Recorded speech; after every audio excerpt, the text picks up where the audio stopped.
Төсөөлөд үзтээ. Хүмүүсийн хайр үнэтгэлийг хүлээсэн хамгийн нинжин сэтгэлтэй нэгэн гинтгэн зэдлэгээр амиа алдаж түүний өхөл бүгдийг айлгаж имэлэхэд энэ бүхэн ганц хүний найруулан тавьсан хэдэн зуун жилийн настай жижиг байвал явах вэ?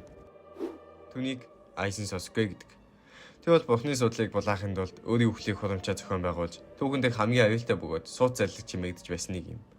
Түүний илдэг нэмсэгэл бүрийн цаана улс гүрнийг сүрүүлэх маш гүн төлөвлөгөө нүүдэж байлаа. Та түүнийг хамгаалж гэж итгэж байхад Айзен аль хэдийн таны хувь тавилан гартаа атгачсан зогсож байх болно.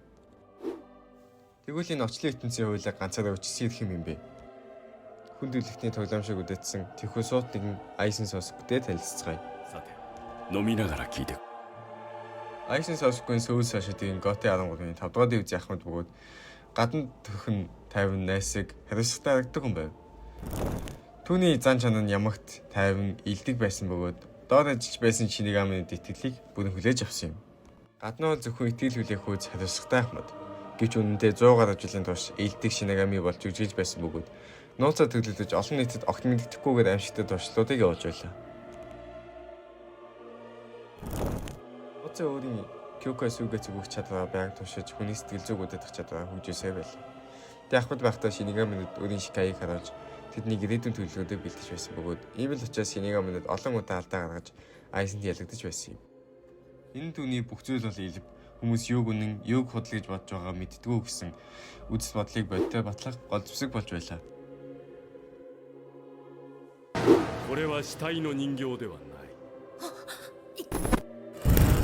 Айзнис хамгийн харгас түүний төлөвлөгөөний хувьд хамгийн чухал алхмуудын нэг бол Вайсерод буюу хагас алга болсон Шинигамидыг бий болгосон явдал юм. Хотын иргэд нэг нэгээр алга болж байгаа хачирхалтай нөхцөл байдлыг шалгахаар ирсэн ахмад дислэгч нөлөө Айзендайч Вайсд болон худагсан юм. Тэд өөрийн шинэ хүчийг хянаж чадлагүй бие бинийгээ бараг алхахад өгсөн хэрэг гадлаа.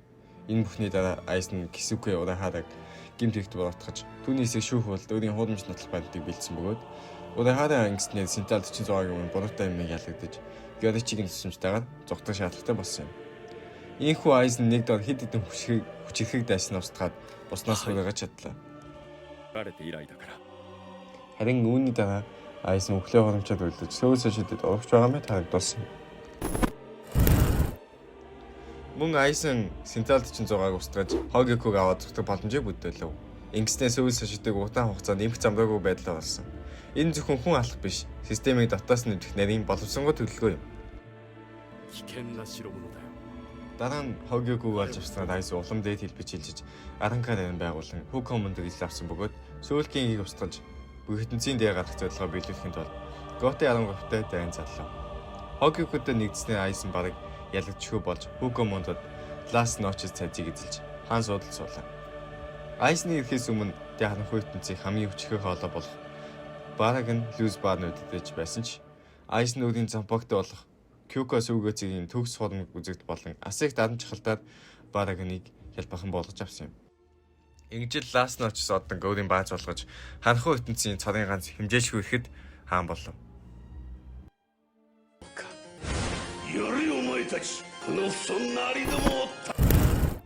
Мөн түүний төгс зармын хамгийн хүчрхэг салаа Спада. Айзен өөрийн бүтээсэн Аранкаруудаас хамгийн шилдэг, хамгийн хүчтэй гэсэн 10 дайчны сонгон Спада гэх элит бүлгийг байгуулсан юм. Тэд нь тгээс арга хөтлөх дугаар өгч бараг л зэрэг дэвт нийгэм байгуулав. Гэвч Айзны хувьд тэд нөхдүүд биш. Өдөөлөөрхөн төлөвлөгөө хэрэгжүүлэх хэрэгсэлтүүдий байсан юм.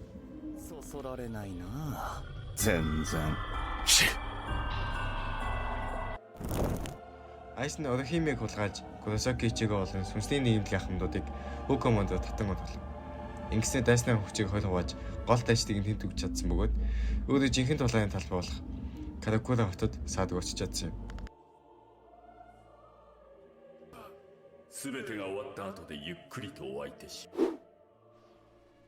Ингэж Айзны талд байгаа Спаданууд болох Жин Чимбара, Канеми Тосн гэх Сөүл Сошидигээс Айзныг даган галсан Шинигаминаар Сөүл Сошидийн ахмад тэслэгч нартай тулдахтай бэлэн болж тулаан эхэлнэ.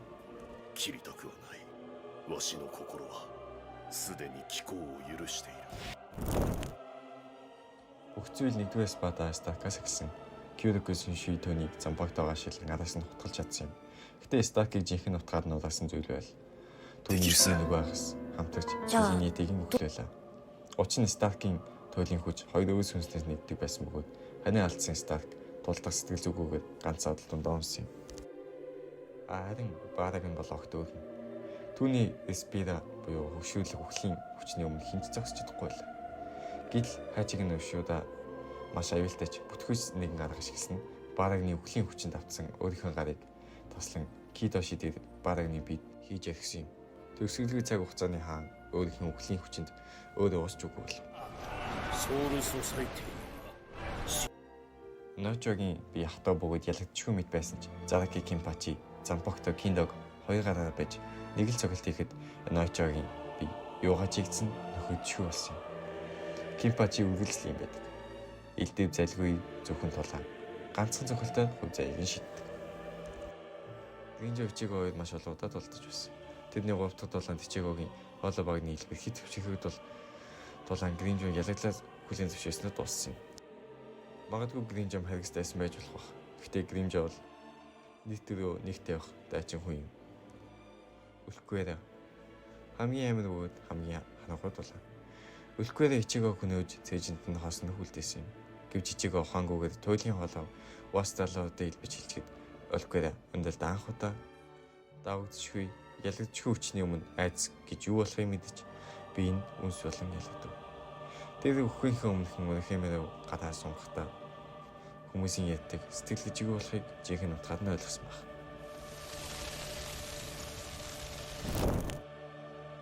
Рибили тулааны талбайд хинч ялаагүй. Учир нь түүнийг холбоотны үнтэйхэн өмнө Айс нь өөрөө хажуунаас нь дүж гарган хайсан юм. Яагаад гэвэл Айс нь тэр дахин хэрэггүй болсон. Энэхүү хүүтэн үйлдэл нь Айс Сосуке хэмээх хүний хувьд бусад хүмүүс дэв утгаа түүнд үнчээ зүтгэж байсан Спаданаас ч зүгээр л нэг шат юм хөө. Тоглоомын тас студи зүйл гэдгийг баталсан юм. Жин. Тэр Айсны дээгд ногоо мэт ногдож Огёког хуулж аваад түүний устдах ганц агшныг хүлээж бүхий л насаа өнгөрөөсөн юм. Огёког булааж авах гэж оролцсон ч аль хэдийн Огёкод нэгдсэн Айсны агуу өвслийн өмнө түүний бие юу ч болсонгүй нусан юм. Тэр бүх агшиндаа өөрийн хайртай Рангекугийн нэрийг дуудан амьсгалахад хасан юм. Тэр бол магадгүй энэ түүхийн хамгийн гонигтай хамгийн агуу зодис байсан баг. Тосын үргэлж чудаг басны тухай яддаг байсан бөгөөд qualification-ийг анх удаа нүдээр харах үедээ маш их баялж байлаа. Гэвч тэр нүдтэй басан сэтгэлэн соход хэвээр байлаа. Түүнийг өөрийнх нь анд Комомора болон Хисаги хоёрын давталгаа унагсан юм. Аль хэдийн алдсан замаа шударга сэмийн андууч явсаад бүхэлдээ хэнгижээлнүүд болсон байл. Гэсэн ч эцсийн тулаанд Ичиготой нүд болов. Ичиго Final Gate-ийн шавыг ашиглан Айслуу дайсан бөгөөд энэ дайралтын төлөөс Ичиго хүчээ алдсан юм.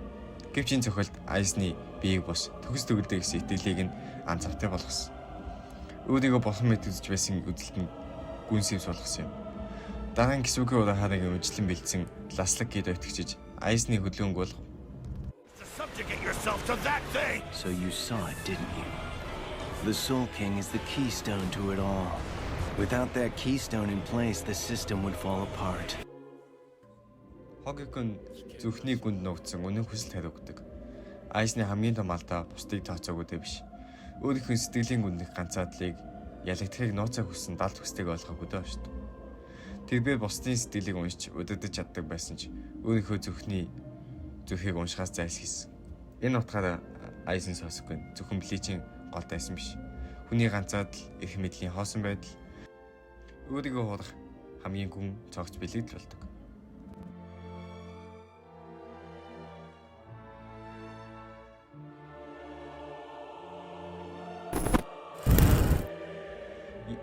Юхабаг ихнийг сөөсөө шидэд дайн залсан юм.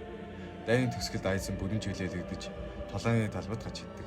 Түүний зорилго өхлийн бохтой хамгаалах биш. Харин өөрийнх нь дээд зогсыг санаасан Юхабаг устгах байлаа. Эцсийн талд Айсен өөрийнхөө амьдралыг нэмжин давж Кёко Сүгэцүгийн туйлын хурмын үзүүлэлтийг ашиглан Яхабагийн ирээдүг харах чадварыг байхгүй болгов. Яхаба Ичигог Айсны Ичиго болгож харах агшинд дайны хувь заяа шийдэгдсэн юм.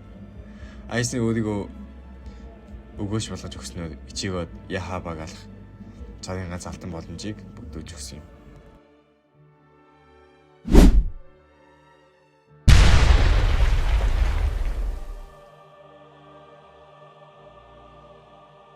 Дайн дуусан дээр Айзен ямар ч эсэргүүцтэй үзүүлэлгүй дахин шорондоо буцаж суудаг. Тэг ялагдсан уу? Мэдээж үгүй. Тэс хүнсний хааныг устгаж шинэ ертөнц бүтээхийг хүссэн Яха багийн эсийг зогсноод үзэл бодлоо хамгаалж үлдсэн юм. Айзны хувьд үхлээс айж ирээдүг өөрчлөхөөс татгалзсан ертөнцид амьдрах нь утгагүй зүйл байв. Тэг дахин гинжлэгдсэн ч түүний бадарнал түүний суу тухайн сөвөл сошидыг бүрэн мөхлөөс авсан гэдгийг хинч үгүйсгэж чадахгүй. Тэг сөвөл сошидыг захиж чадаагүй ч өөр хэн нэг нь ахыг зүгээр хаж суухыг хүсээгүй.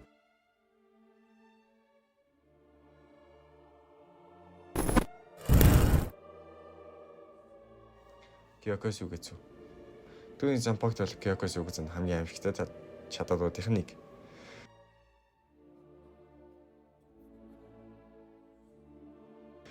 Үүний ачаар Айзен хүний бүх ил мэдрэмжүүдийг хуурамчаар үсгэж чаддаг. Хүмүүсийн оюун санаа үдээдэх хуурамч бод байдлыг бий болгох.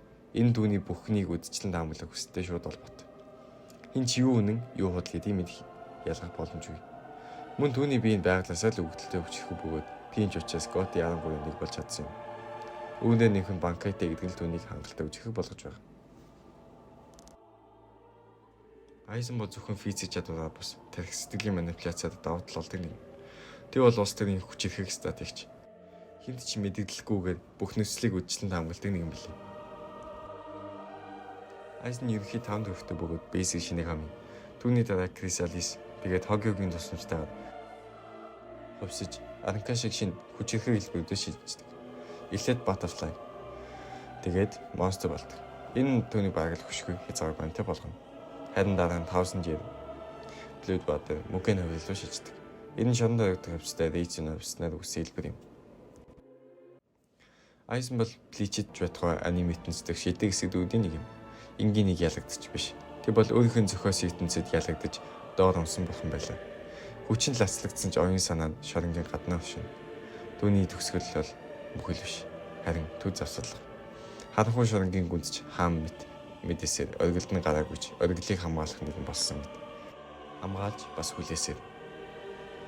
Түүний зөв үсэл борог хинч үл мэднэ. ならば入れ。